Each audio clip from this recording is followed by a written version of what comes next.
નમસ્કાર મિત્રો. ઘણા બધા લોકો અત્યારે એસઆઈઆર બાબતે સોશિયલ મીડિયામાં હું જોઈ રહ્યો છું કેટલીક કોમેન્ટો. તો કોઈ લખી રહ્યું છે કે ભાઈ આપણે તો એસઆઈઆરનું ફોર્મ ફાડીને ફેંકી દીધું છે.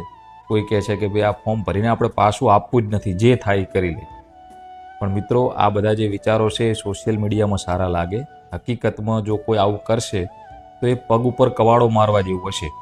જી હા, ખરેખર આ ફોર્મ ભરીને ના આપવું એ તો કેવી ગાંડપણની વાત કહેવાય. રાષ્ટ્રીય કામગીરી ચાલી રહી છે. મતદાર યાદીની અંદરથી જે મૈયત, સ્થળાંતરિત આવા લોકોનું નામ કમી કરવા માટેની જે એક રાષ્ટ્રીય ઝુંબેશ ચાલી રહી છે, એમાં તમે હયાત છો, તમે સાચા છો, તો પછી ફોર્મ ભરીને ના આપવાનું કારણ શું હોય? એટલે આવી ખોટી વાતોમાં આવીને, આવી સોશિયલ મીડિયામાં ચાલતી વાતોના ભ્રમમાં આવીને કોઈ ભૂલથી પણ ફોર્મ ના આપવાની ભૂલ ના કરતા. કારણ કે 100ની એક વાત છે કે જો ફોર્મ ભરીને નહીં આપો તો 9 તારીખે જે પ્રાથમિક મતદાર યાદી પ્રસિદ્ધ થવાની છે તેમાં